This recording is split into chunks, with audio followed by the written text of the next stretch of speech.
우리가 예수를 믿어도 계속 고난을 당할 때가 있어요.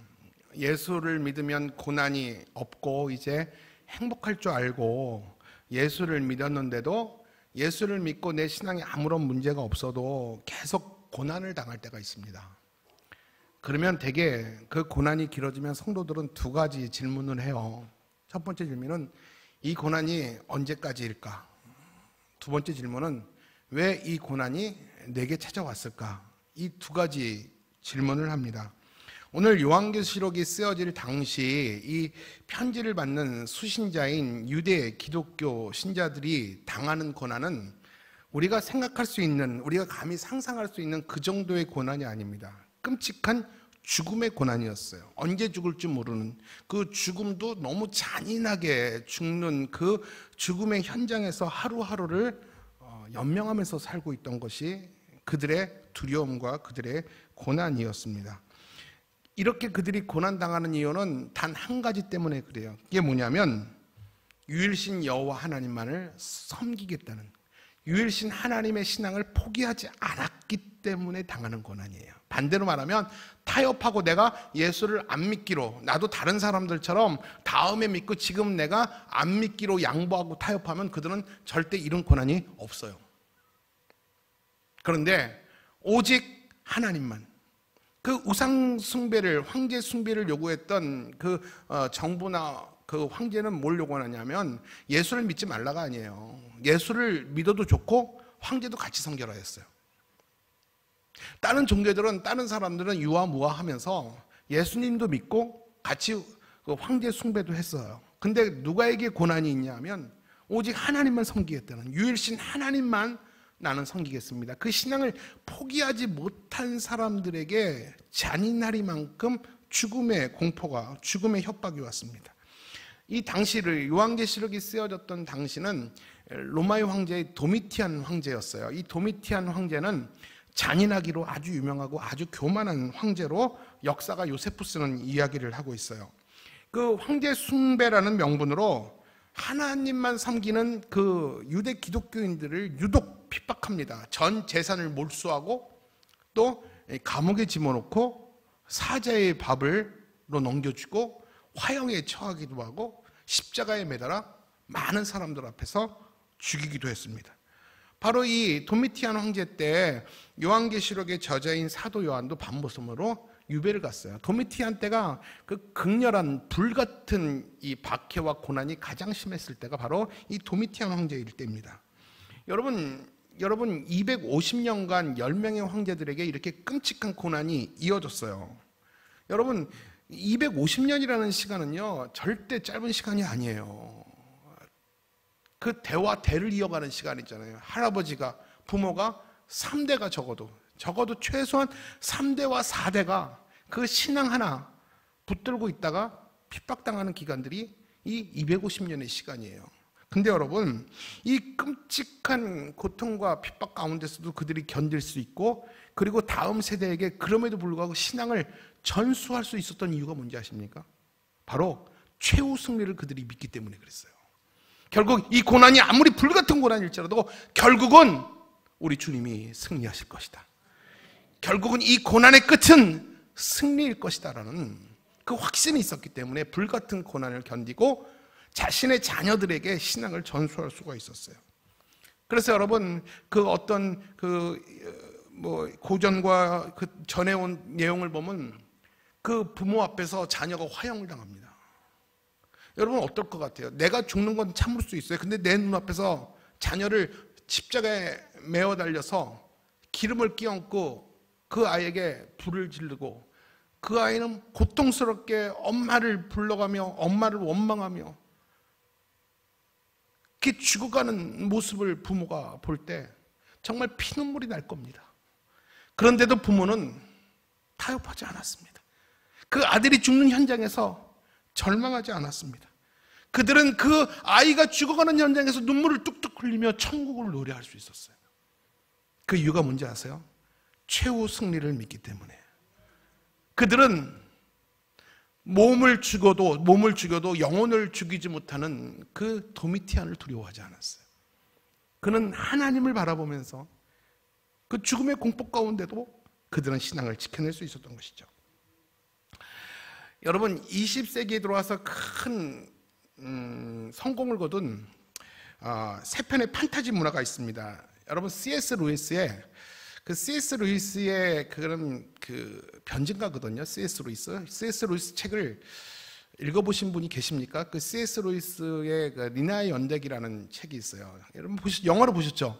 제가 예전 교회 있을 때 안식월 때 내가 C.S. 루이스 책을 좀 독파해야겠다 그러고 3권을 제가 서점에서 사갔어요. 그리고 제가 그 반도 못 읽었어요. 한 권의 반도. 너무 책이 어려워요. 여러분 그게 C.S. 루이스의 책인데 이 C.S. 루이스의 니나의 연대기 그리고 그 친구 톨킨의 이 반지의 제왕 보셨죠? 그리고 또 조앤 롤링의 해리포터 시리즈가 있습니다. 이 세 편이 적어도 이 판타지 소설로 굉장히 20세기에 부상된 최고의 작품입니다. 근데 이 세 작품의 공통점이 있어요. 이게 뭔지 알아요? 선과 악이 대결합니다. 항상 선과 악이 대결해서 악이 이겨가는 것 같지만 결국 선이 이깁니다. 권성징악. 굉장히 기독교적 입장이고 성경적 입장에서 쓰여진 것이 이 세 편의 판타지 소설이에요. 마찬가지로 여러분 오늘 요한계시록 12장 오늘 처음 나오신 분들은 요한계시록을 처음 열어서 읽으신 분들은 아마 성경에 이런 내용이 있나? 이것도 판타지 소설인가? 아마 그렇게 생각할 정도로 오늘 저와 여러분이 읽은 오늘 본문의 내용은요 한마디로 하나님의 구속의 드라마를 그리고 있어요. 구속의 드라마. 어떻게 인류를 구속하고 구원했는지 구속의 드라마를 그리고 있는데 이 전쟁이라는 이미지로 묘사를 하고 있습니다. 그 전쟁의 중심에는 이제 누가 있냐면 제가 판타지 소설처럼 그려줄 테니까 한번 들어보세요. 판타지 소설은 아니에요. 자, 환상이에요. 요셉이 본 환상이에요. 그 전쟁의 중심에 누가 있냐면 그 여자, 아까 나오죠. 12장에 나왔던 그 여자와 여자가 낳은 아들과 또 그를 따르는 성도들, 그들이 한 편이고 전쟁에서, 그리고 반대편은 누가 있냐면 붉은 용과 그의 사자들과 그의 졸개들, 또 그렇게 한 편이 되어서 하늘에서 보이지 않지만 하늘에서 영적인 전쟁이 벌어지게 됩니다. 오늘 이야기를 환상을 요한이 보게 됐는데요. 여러분 앞전에서 살펴봤듯이 붉은 용이 누구라고 나옵니까? 붉은 용은 여인을 노려봤죠. 해산하는 여인을 노려봤어요. 왜 노려봤다고 그랬습니까? 이 여인이 해산하면 아이를 삼키려고 시도를 했습니다. 삼켰어요? 못 삼켰어요? 못 삼켰어요. 결국은 실패하죠. 그리고 이 실패한 이후 어떻게 됩니까? 아기는 승천을 합니다. 그리고 그 여인은 어떻게 했다고 그랬습니까? 하나님이 그 마귀의 낯을 피해서 광야로 인도해서 그를 보호하셨다고 그랬어요. 기억납니까 여러분? 기억나셔야지 계속 이어집니다. 기억나죠? 그냥 난다고 하세요. 그럼 날 거예요. 나죠? 네, 나죠. 그리고 오늘 본문은 12장 7절부터 이어져요. 자, 그런 과정 속에 어떤 일이 있냐면 그 다음에 영적인 전투가 하늘에서 벌어지는 거예요. 하늘의 붉은 용과 미가엘, 하나님의 천사장, 미가엘과의 전장에서 누가 이깁니까? 미가엘이 이깁니다. 하나님의 천사장이, 하나님의 영이 이겨요. 그러자 그 하늘에서 미가엘, 그 붉은 용과 그의 사자들과 그 쫄개들이 다 내어 쫓깁니다. 하늘에서 내어 쫓기게 됩니다. 이것이 여러분 환상의 전부예요. 자, 그렇다면 이 환상을 보고 소핫, 이게 뭐 어떠라고 이렇게 말하면 말씀을 우리가 받을 의미가 없어요. 그러면 이 싸움이 무엇을 의미하는가? 당시 이 환상이 로마의 압제를 당하고 있는 유대 크리스찬들에게 어떤 의미가 있는가? 그리고 오늘 이 시대를 살아가는 우리들은 또 이 말씀을 어떻게 적용할 수 있는가? 이 본문의 의미를 우리가 정확히 아는 것이 중요합니다. 자, 그러면 본문의 내용으로 한번 살펴보도록 할게요. 저는 말씀을 시작하면서 이런 질문을 했죠. 성도들의 고통이 길어지면 어떤 질문을 한다고 그랬죠? 이 고통이 언제 끝나나? 이런 질문을 한다고 그랬어요. 여러분, 하나님은 반모섬에 유배간 요한에게 같은 질문에 답을 주십니다. 답을 주세요. 이게 뭐냐면 고통의 기간, 핍박받는 기간이 영원한 것이 아니라 그 기간이 정해져 있다라고 이야기를 해요. 여러분 압니까? 그날이 언제인지? 다시 말할게요. 신앙 때문에 용에게, 뱀에게, 사탄에게 언제까지 우리가 이렇게 고난을 당해야 됩니까? 이 질문을 요한계시록의 독자들은 할 거 아닙니까?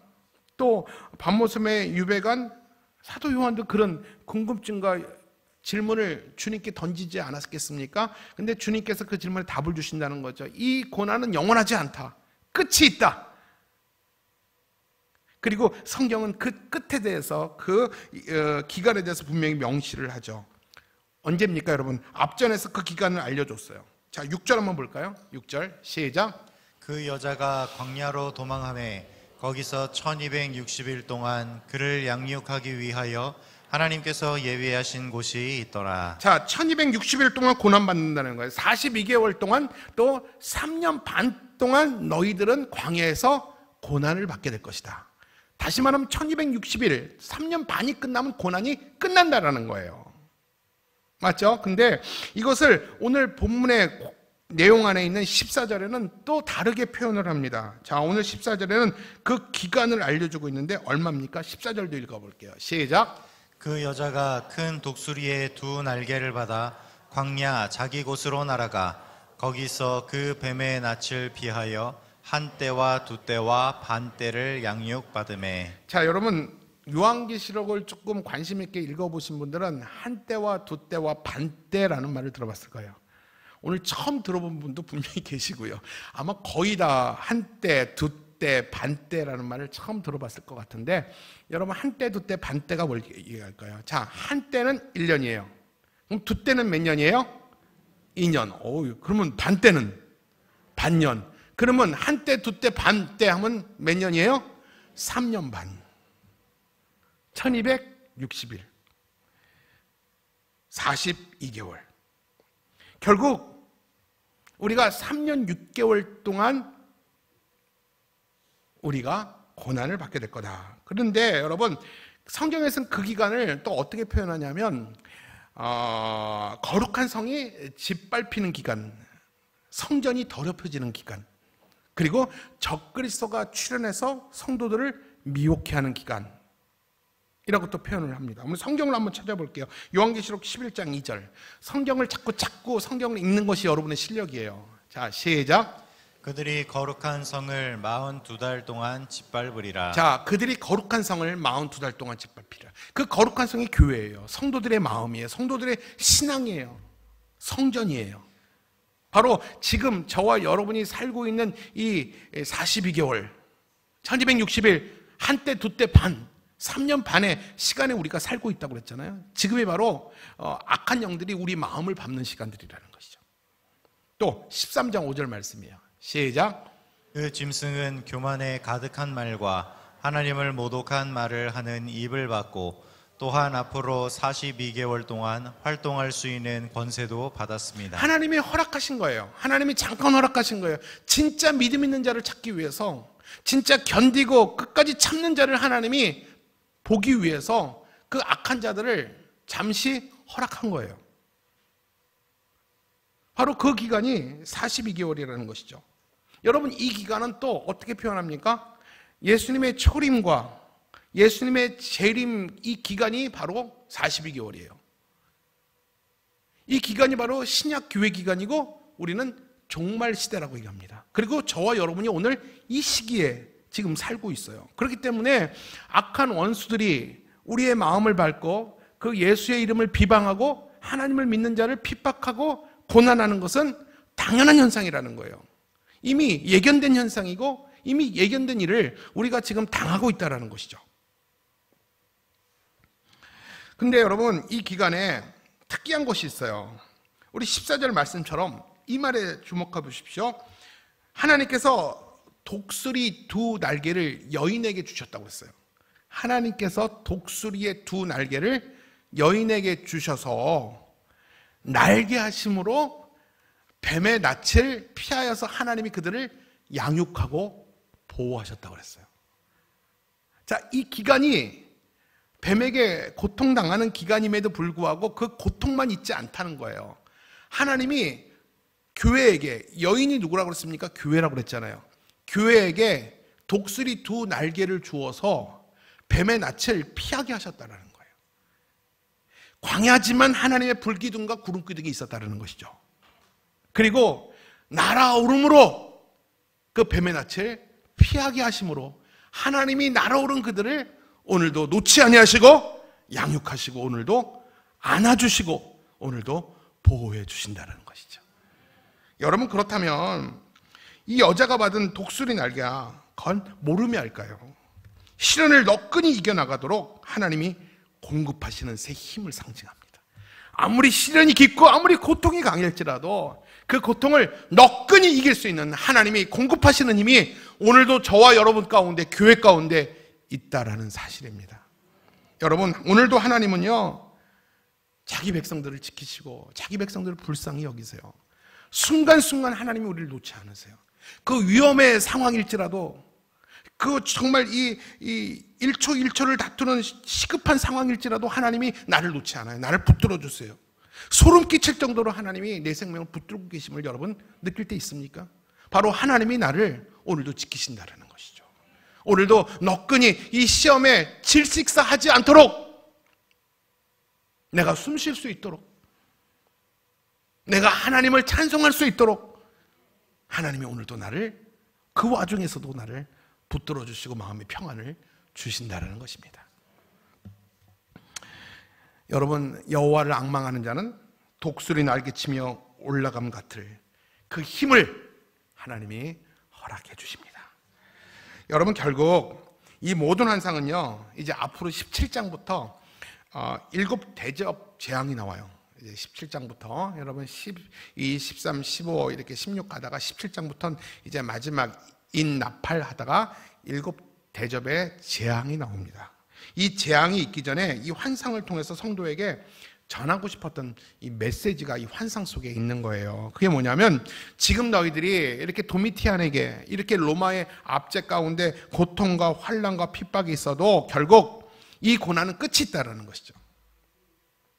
위로를 받으라는 거예요. 이 고난이 반드시 끝이 있다. 그리고 하나님의 양육 아래, 보호 아래 있는 성도와 교회는 최후 승리를 할 것이기 때문에 참고 인내하고 견뎌라. 반드시 하나님이 승리하신다. 이미 나와 우리 모두는 최후 승리자로 하나님이 결정하셨다. 그러니까 오늘의 환난과 고난을 이겨라. 고난만 있는 것이 아니라 오늘 하나님의 두 날개가 나를 오늘도 지키고 있다. 이 사실을 믿고 고통 가운데 참아내라는 것입니다. 계속 본문에 들어와서 살펴볼게요. 6절에서 여자가 아이를 낳고 이 광야로 도망했다고 그랬어요. 그리고 이어서 7절에 보면 하늘에서 어떤 일이 일어났다고 그랬습니까? 눈에 보이지 않지만 영적 전쟁이 일어났다고 그랬어요. 우리 7절과 8절 다시 한번 읽어볼게요. 시작. 하늘에 전쟁이 있으니 미가엘과 그의 사자들이 용과 더불어 싸울세. 용과 그의 사자들도 싸우나 이기지 못하여 다시 하늘에서 그들이 있을 곳을 얻지 못한지라. 결국 용이 미가엘을 이기지 못해서 하늘에서 쫓겨났어요. 근데 9절에 보면 그들의 정체가 나타납니다. 그 정체가 뭔가, 그 용의 정체가 그냥 계속 붉은 용이라고만 나왔는데 그 용의 정체가 뭔가에 대해서 확연하게 드러내고 있습니다. 9절 말씀 볼까요? 시작. 용이 내쫓기니 그가 땅. 아니야. 그 다음 구절. 그 용이 내쫓기니 뱀 곧 마귀. 아, 그거요? 다시 한번 볼래요? 아니잖아. 자, 9절 맞는데 12장 9절. 자, 같이 읽을게요. 이럴 때는 하나님 성경 읽으라고 하는 거예요. 자, 12장 9절. 시작. 큰 용이 내쫓기니 옛 뱀 곧 마귀라고도 하고 사탄이라고도 하며 온 천하를 꿰는 자라.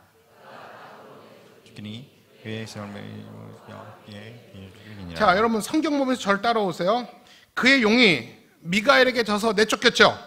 자, 성경 따라오고 있어요. 그 성경은 누구예요? 옛뱀. 옛뱀이라는 말이 무슨 말인지 밑줄 그어놓으세요. 이따가 설명해 드릴게요. 옛뱀. 그냥 뉴뱀이 아니에요. 올드뱀. 옛뱀. 우리가 알던 그 뱀. 맞죠? 그 뱀이 누구겠어요? 머릿속에 생각해 놓으세요. 자, 용이 내쫓기니 옛뱀, 곧 마귀예요. 그리고 사탄이라고도 하고, 그가 하는 일은 뭐예요? 온 천하를 다니면서 사람을 꼬드기고 꿰고 미혹해 하는 사단이라는 것입니다. 그리고 그가 땅으로 내쫓기니까 그만 쫓긴 게 아니라 누구도 쫓아나왔어요? 그의 쫄개들, 그 부스러기 귀신들도 같이 따라와서 사람들을 계속해서 꿰고 있다라는 것이죠. 결국은 여러분, 하늘에 쫓겨난 사단들이 뭐를 하냐면 사람을 꼬드겼어요. 자, 이제부터 그 옛뱀이 누군가? 옛뱀이 누굽니까? 여러분 생각하는 그 뱀 맞아요. 누구예요? 에덴 동산에서 아담과 하와를 꼬드겨서 인류를 죄 가운데, 사망 가운데 집어 던졌던 사탄. 그 사탄이 아담과 하와만 꼬드긴 게 아니라 생명줄이 길어요. 2000년 동안 내려오면서 지금도 이 땅에 사는 사람들을 꼬드겨서 잘못된 길로 가게 하는 것이, 잘못된 판단, 잘못된 선택, 잘못된 쾌락에 빠지게 함으로 사람을 멸망시키는 그런 일들을 사탄이 하고 있다는 것이죠. 결국 그 사탄이 쫓겨나서 어디로 갔습니까? 그가 땅으로 쫓겨났다고 했어요. 9절 한번 더 볼게요. 9절 시작. 큰 용이 내쫓기니 그가 땅으로 내쫓기니 그의 사자들도 그와 함께 내쫓기더라. 사단과 그 쫄개들이 땅으로 쫓겨났어요. 그러면 땅에서 무엇을 할까요? 자, 13절 볼까요? 13절 잘 따라오세요. 자, 땅에서 쫓겨난 사단과 귀신과 그 쫄개들이 어떤 일을 하는지 13절 시작.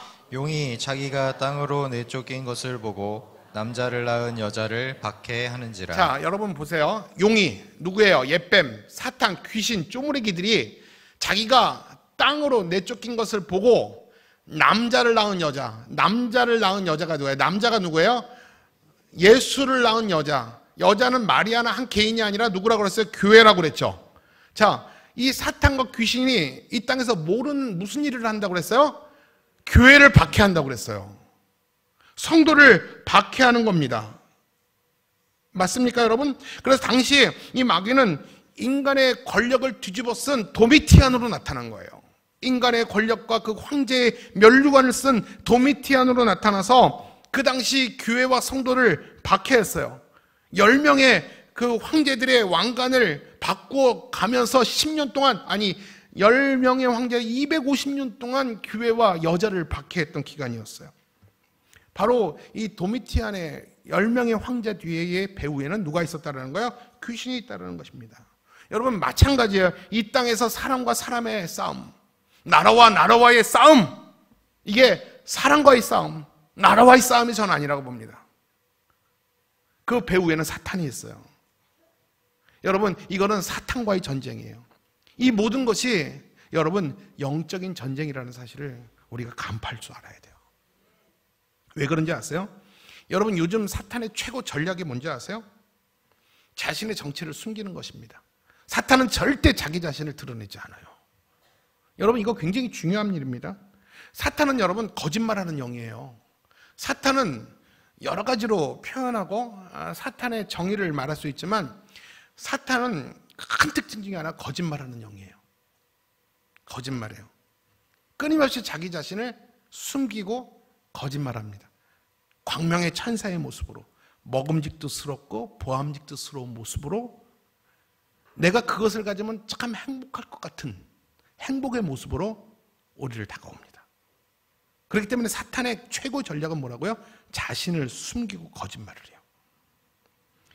여러분, 요즘 사탄 이야기하면, 요즘은 강단에서 귀신 이야기하고 사탄 얘기하고 이렇게 뱀과 용이 싸우는 얘기하면, 그리고 달을 발에 입고 별을 옷 입었고 막 그런 얘기하면 미신이라고 생각해요. 교회에서조차도 미신이라고 생각하고 그런 얘기를 많이 하면 저 목사가 배운 게 없으니까 무식하구나, 이렇게도 생각할 수 있어요. 여러분, 분명히 기억하십시오. 사탄은 있습니다. 아멘까지 안 해도 돼요. 여러분, 사탄은 사탄의 모습, 귀신의 모습, 전설의 고향처럼 하얀 소복 입고 머리 풀어헤치고 그렇게 나타나는 거 아니에요. 거긴 탤런트들이에요, 다. 사탄은 분명히 있습니다. 사탄은 비인격적인 힘을 가진 존재가 아니라 실질적인 인격 가진 실세입니다. 인격을 가진 힘을 가진 영물이 사탄이에요. 사탄은 절대 나타나지 않아요. 항상 숨어서 나타납니다. 여러분, 사탄의 고도의 전술은 뭔지 아십니까? 다시 한번 말할게요. 첨단 과학 시대에 영적인 존재가 없다고 각인시킵니다. 그리고 자신들은 그 과학 뒤에 숨어요. 이런 거 굉장히 중요한 얘기를 제가 하는 거예요. 이 첨단 과학 시절에 무슨 사탄이 있냐. 사람들로 인해서 믿지 않게 합니다.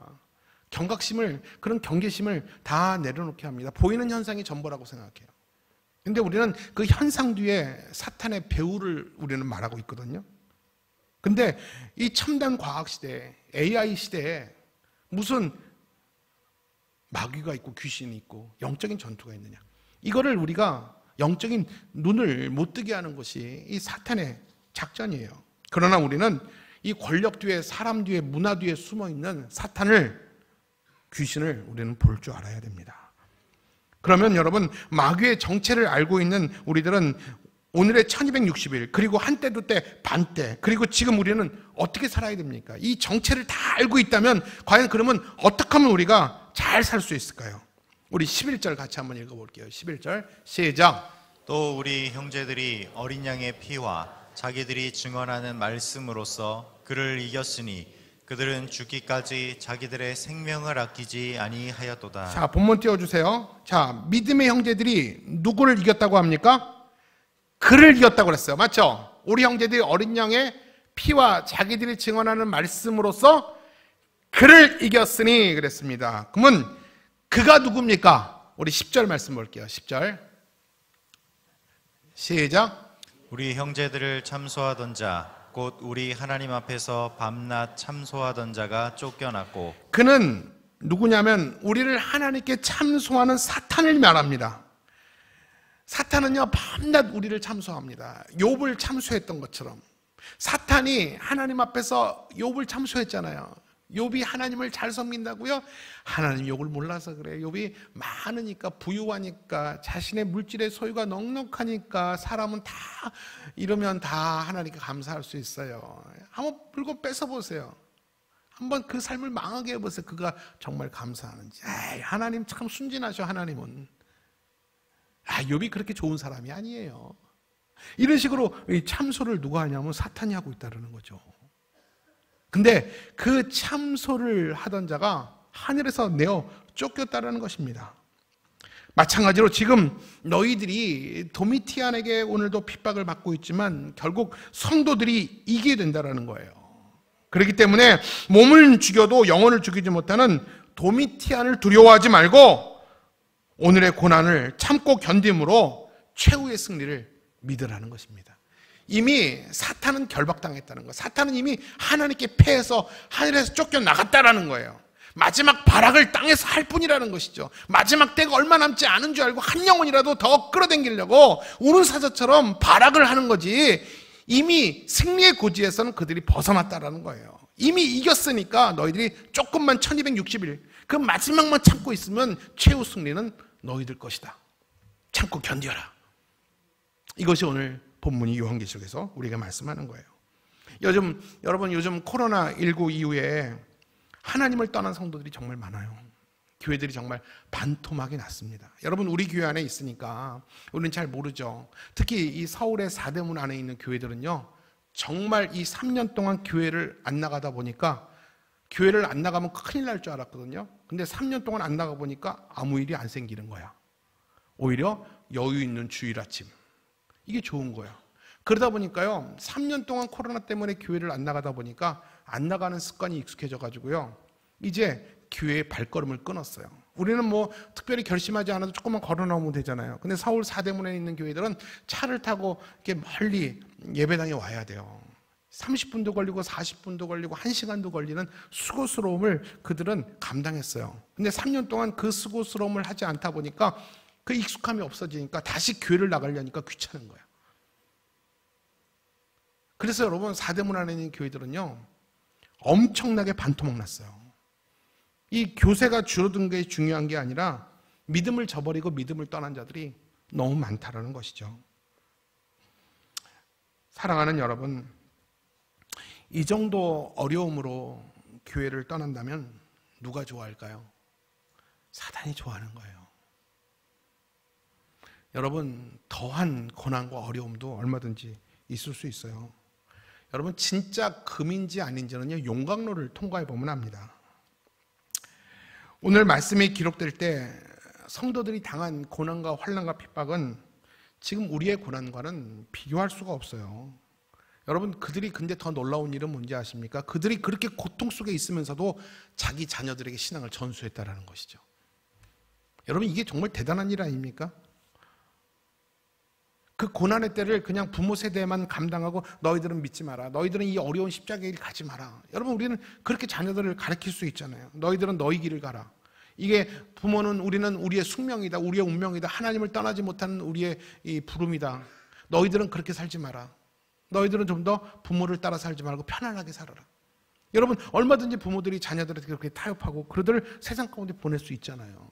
근데 정말 놀라운 일은 뭐냐면요, 내가 죽음의 구덩이에 들어가면서도 내 자녀들과 함께 이 길이 옳은 길이기 때문에, 이 길이 의로운 길이기 때문에, 이 길이 생명의 길이기 때문에 그 길을 함께 자녀들에게 신앙의 유산을 넘겨준다는 것.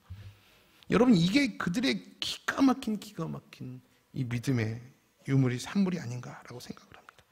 여러분, 마지막에 시간이, 이 얘기하면 또 시간이 걸릴 것 같아서, 여러분, 하여간 반드시 우리가 기억해야 됩니다. 마지막까지 남은 자가 승리합니다. 여러분, 따라합니다. 마지막까지 남은 자가 승리합니다. 남은 자가 승리합니다. 따라하십시오. 끝을 보고 걸어야 합니다. 끝을 보고 걸어야 합니다. 마지막에 좀 결의를 가지고 가십시오. 죽음 이후를 보고 살아야 합니다. 죽음 이후를 보고 살아야 합니다. 여러분, 죽음 이후를 보고 살아야 돼요. 끝을 보고 살아야 돼요. 마지막까지 살아남는 자가 진짜 이기는 자입니다. 여러분, 오늘 이 말을 허투루 듣지 마세요. 우리가 저는 코로나19 때 혼자서 강단에서 예배를 드리고 말씀을 드리고, 저는 진짜 코로나19가 지구 종말의 징조인 줄 알았어요. 미국의 근본주의자들은요, 정말 하나님이 이 땅을 멸망시키는 일이라고 생각해서 하나님의 심판은 우리가 저항하지 말자 그래서 감기약도 안 먹고 백신도 안 맞았어요.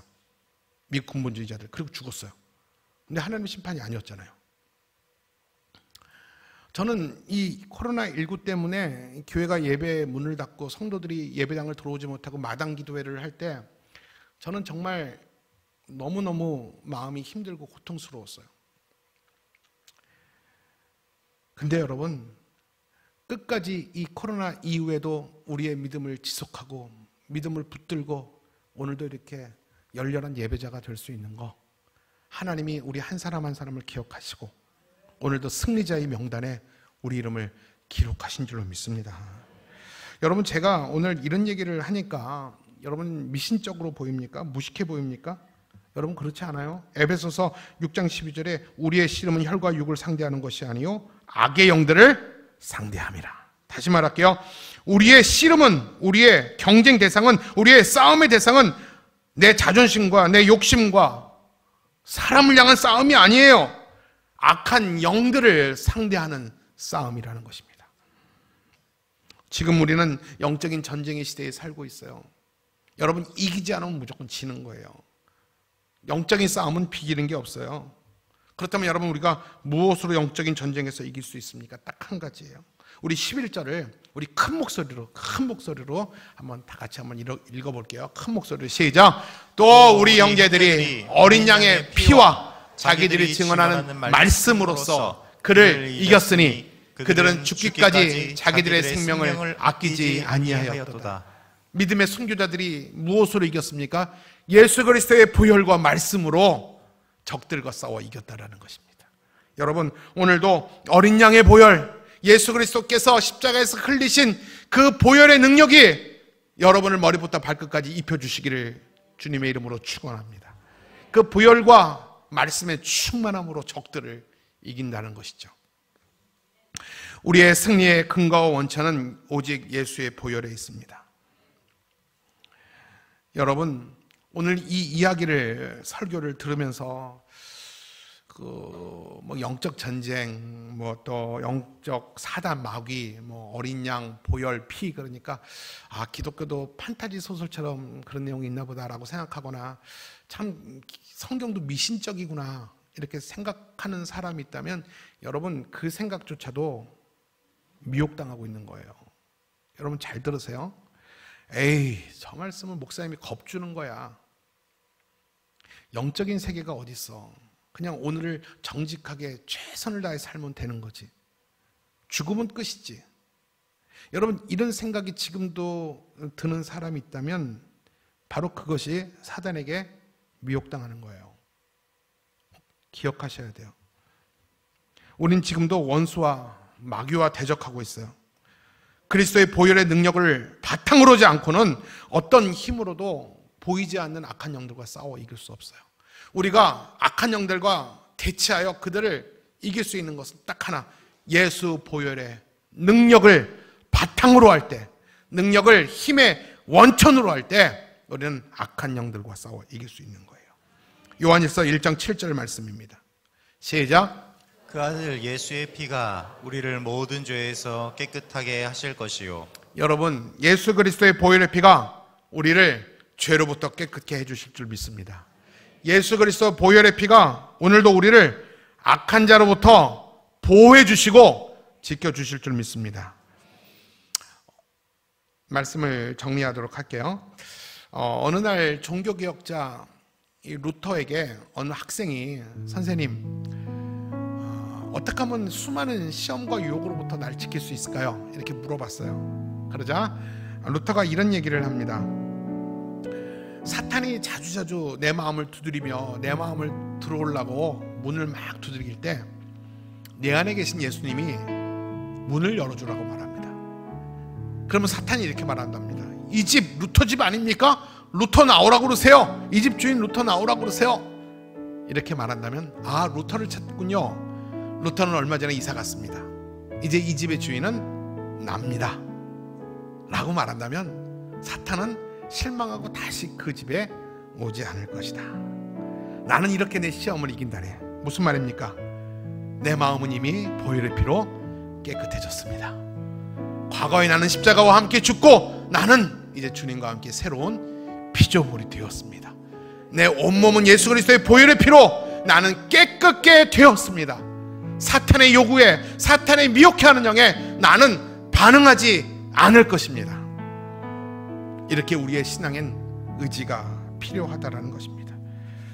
우리 창세기 3장에 보면 이미 창세기 3장에서 영적 전쟁의 결과에 대해서 이미 예고했어요. 이미 창세기 3장에 사단이 등장하자마자 사단이 등장하는 게 창세기 3장이거든요. 사단이 등장하는 순간 사단의 이 말로도 얘기를 했어요. 우리 창세기 3장 15절 볼까요? 시작. 내가 너로 여자와 원수가 되게 하고. 제가 읽을게요. 제가 읽으면서 설명할게요. 시간이 없으니까. 내가 너로 여자와 원수가 되고. 사탄과 예수 그리스도는 원수예요. 절대 하나 될 수 없어요. 내 후손도 여자의 후손과 원수가 된다. 네 뱀과 사단과 예수의 후손인, 아니 여자의 후손인 예수와도 원수다. 자, 근데 여기서 보세요. 자, 네가 여자의 후손의 머리를 상하게 할 것이다. 사단이 여자의 후손의 머리를 상하게 해요. 발꿈치를 상하게 해요. 여러분, 이게 머리를 상하게 한다는 게 무슨 말이냐면, 아니 다시요. 다시 거꾸로 할게요. 내가 좀 시간이 많이 가서 좀 급해서 그래요. 자, 사단이 그 여자의 후손의 발꿈치를 상하게 할 거예요. 이 발꿈치를 상하게 하는 게 뭔지 알아요? 십자가에서 죽인다는 거예요. 근데 여자의 후손이 결국 어떻게 된 거라요? 너희 머리를 상하게 할 거다. 이게 뭐예요? 너희들이 발꿈치를 상하게 했지만 예수 그리스도는 부활해서, 예수 그리스도의 부활의 능력은 사단의 머리를 짓밟은 승리가 될 것이다. 결국은 너희들이 예수의 발꿈치를 상하면서 예수를 이겼다고, 그 전쟁에서 이겼다고 잔치를 벌일지 모르지만 예수님은 죽음에서 부활하여서 사단의 머리를 완전히 박살낼 것이다. 예수 그리스도의 최후의 승리는 우리에게 있을 것이다. 이것을 성경은 말하는 겁니다. 이게 영적 전쟁의 결과예요. 최후 승리를 믿으라는 것입니다. 사랑하는 여러분, 히브리서 9장 12절에 보면 오직 자기 피로 영원한 속죄를 이루셨다고 말씀을 하고 있습니다. 여러분, 오직 십자가의 보혈의 능력으로 우리가 승리할 수 있어요. 따라서 우리는 예수의 보혈을 오늘도 옷 입었다고 입으로 시인하고 입술로 선포하시는 거예요. 그리고 그것을 믿으시는 겁니다.